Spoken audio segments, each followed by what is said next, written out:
We're now on page 18 of the workbook and looking at feminine paradigms in the third declension. And the paradigms of Sartre's, which includes a lot of words that are found often in the New Testament.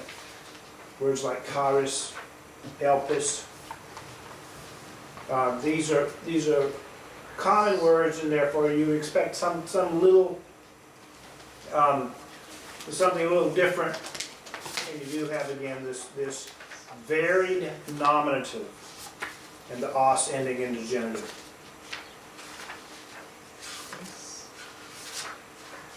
I'm just trying to work out what difference is between that first one, the masculine and the feminine. One's a masculine, one's a Is that all feminine. the difference? Yeah, The endings are the same. yeah. The endings look very similar. I don't The see a first difference word. offhand. So the Third article will be declension. different. So.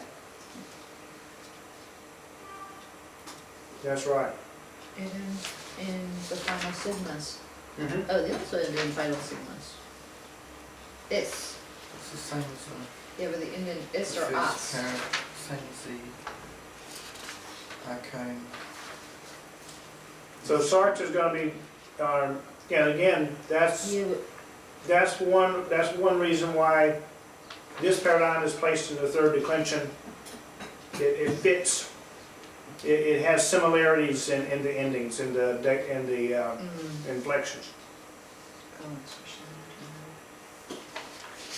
The next one, also a feminine paradigm in the third declension, is polis. It's written without the Greek. I didn't put the font incorrectly. So write in that word polis. There on page 18, the second word there. So the last one should be sigma, P, omicron, left, then iota, sigma. Yeah, the J is the key that you use for sigma in Greek font on the computer, Yeah, in many fonts, many Greek fonts, the J is the final sigma. as opposed to an ordinary sigma.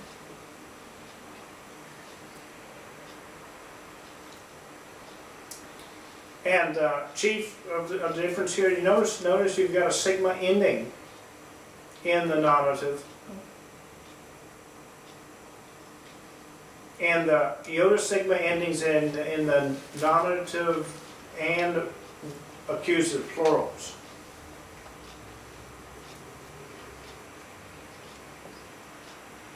Oh, okay, yep. Those are some characteristics of polis paradigm. At the top of page 19, we have some examples of some. So it's almost Oh. the same as the other one, apart from the accusative singular. Did you give us the meaning of the vocabs?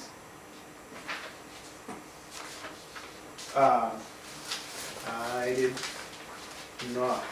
I didn't think so. All right, well, let's go through those. I don't have them, do you? Okay. All right, let's go through those for these. These are new. These are new. I didn't want to go over them for the ones we'd already done, but we'll do these. Charis is grace. Across the page, Kilias is the word for thousand. And these are Sartre's paradigm words. Elpis is the word for hope.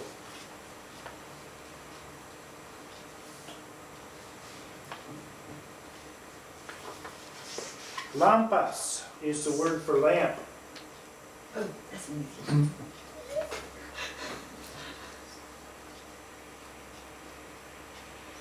Eris is the word for strife.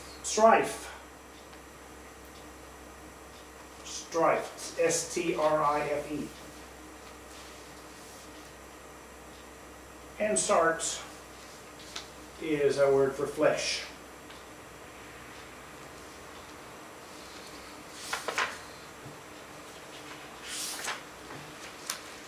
In the polis paradigm, pistis is the word for faith.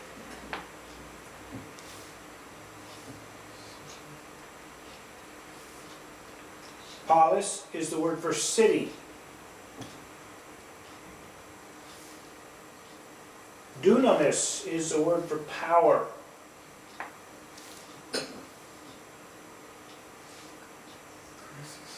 Krisis is the word for judgment. Hmm. It's like crossroads, isn't it? You make a decision when you get to a crisis. This is the thing of Christos, which is Lord, so it's the Lord who judges. No, it wouldn't be akin to the word for Christ. Oh, we did, kreno, That would be kreno Christos to with a judge. he instead of a capital. What was that? Kreno, isn't kreno to judge, the verb? Right. Similar. To judge, kreno. Thlipsis is the word for tribulation.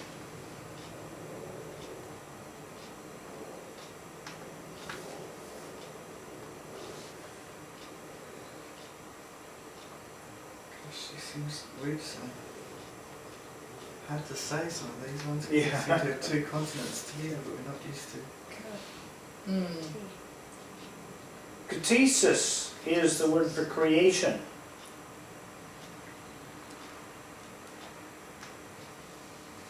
That's a real teaser.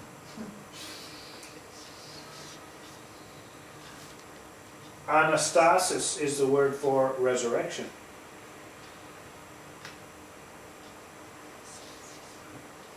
Anastasia, the princess. Caucasus is the word for boasting.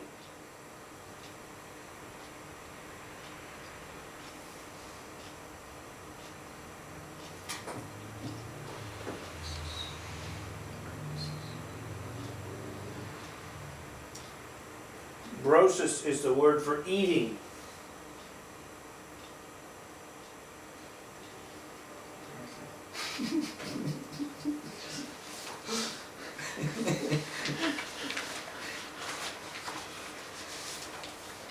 As a noun.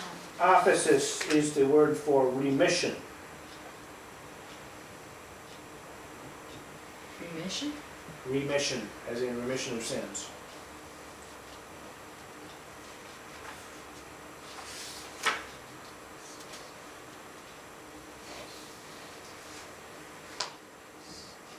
Gnosis is the word for knowledge.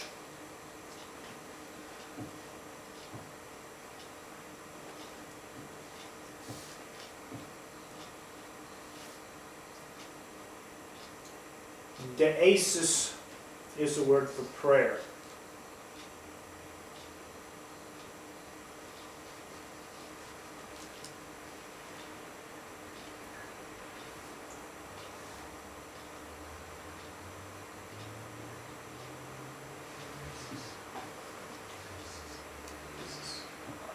Deiresis is the word for division.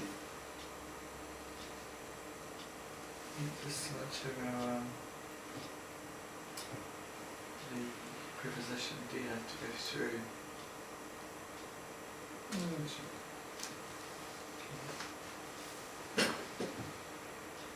Probably a combination of dia and eris.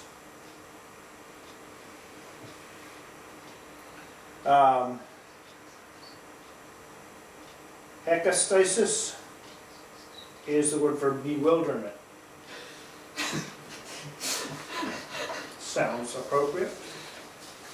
So these are real words, they're quite important theological